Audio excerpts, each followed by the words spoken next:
Eli Manning is going into the final year of his deal with the New York Giants. And the Giants haven't yet approached Eli, who's 34, and said, we want you back.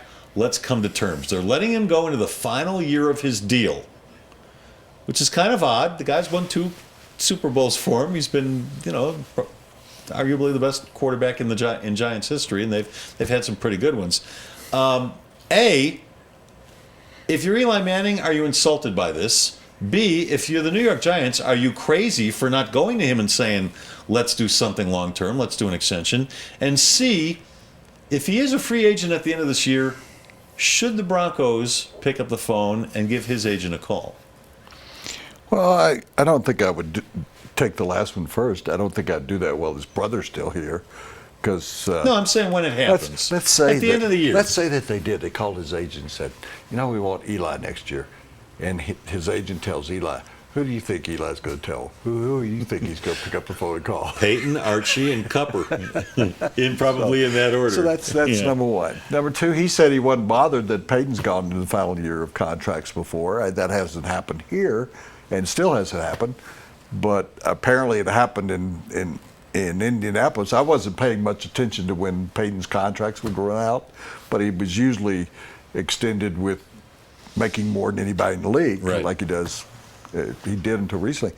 Did you notice over the weekend he dropped another $3 million? Yeah, he gave $3 million $7 to the University million of from last Tennessee. year. Yeah, that made me feel bad.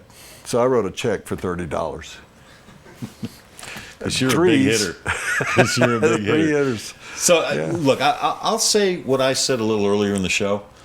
If Peyton's done here after the next year, and John Elway still feels he has a roster that could contend for a Super Bowl title, and the only thing he's missing is a quarterback, I don't think he goes with Brock Osweiler, a quarterback, at that point. I think he goes into the free agent market and tries to sign Eli, or tries to deal for Phillip Rivers, although Phillip Rivers will be a free agent at the end of the year, or tries to deal for Drew Brees, who will have saying Drew Brees. Well, Drew Brees is going to be older than Peyton.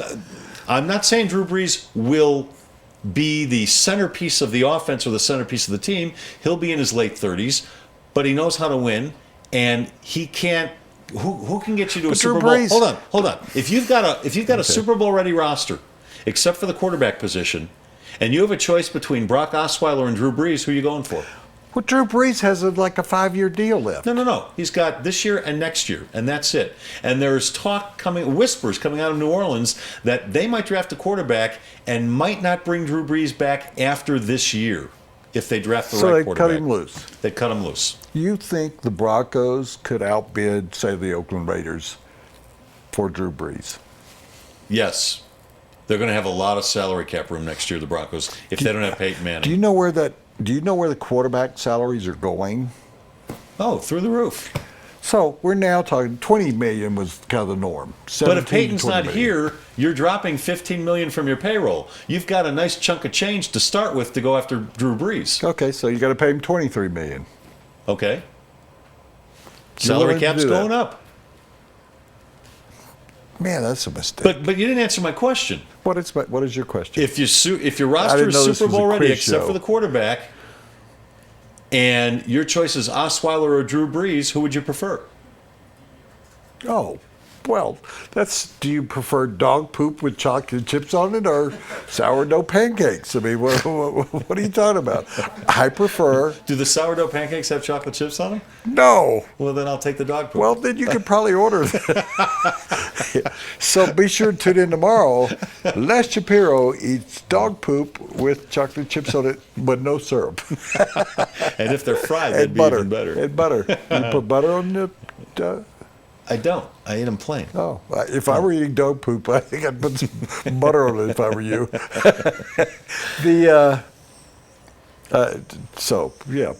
We don't know. We come back to the thing. We don't know whether Brock Osweiler can play live or dead. We don't know.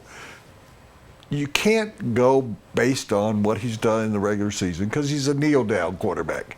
He had one drive in San Diego. I saw it last year. and it was Wasn't 3 and very out. good, yeah. We see him in the exhibition season, or what you television people, because you are owned by the NFL, you call the preseason. It's exhibition games. They're exhibitions. They're not games. The only reason why the NFL put that label on it was because they're charging people the same as they do for the regular season. So I got that out of my way. That's Woody's world. He's got to play in some meaningful situations. So we don't know. He's 6'7". We've been told, you and I at the Super Bowl, with Broncos players, they have told us over and over again, everything from he's Joe Flacco Jr., you know that, yeah, to, oh, he's going to be great, but we need to see him in live action. We don't know. We don't know. How many quarterbacks? This would be good for you to look up because you have that book. Do you like when you get through with it? Do you buy another one? I do. You have a bunch of those. Yeah. Okay, because you do all this. You do stat stuff. Look and see how many quarterback draft picks that were not in the first round flamed out. Even add the first round. We don't know whether he's going to be any good.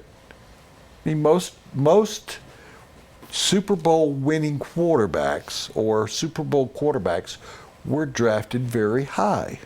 Everybody from Jim Plunkett, who went with two different teams to the Super Bowl, to John Elway, to Peyton Manning, to Tom Brady's an exception. Terry Bradshaw was the #1 draft pick. Joe Montana was a third rounder. So how many guys have done it? I guess if you look at who was the guy at Tampa Bay? Brad Johnson? I don't think he was #1. No. So I mean, there's some examples, but if you were to look at all the draft picks, how many draft picks did the Broncos had over the last 10 years that were drafted later in the draft that made it? I mean, we could talk about there's been 4 or 5 quarterbacks who have gone on to like award-winning careers.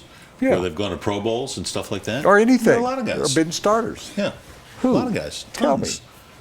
Who have been taken in later rounds? By the Broncos. Are we talking about quarterbacks or any Yeah, position? quarterbacks. Oh, quarterbacks. No. Zach Dyser's not going to be a starter. Well, they didn't this week. have to draft a quarterback when Elway was here, although they did But with look Tommy at the- Maddox. okay, Tommy Maddox was a flame-out. And Brian Greasy, Yeah. would you consider him a great quarterback? He made 1 Pro Bowl because they busted a run out No, of he wasn't a quarterbacks. great quarterback.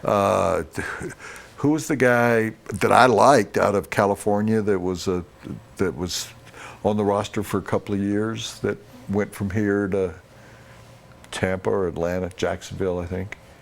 I thought he had. You're looking at Lewis? him funny.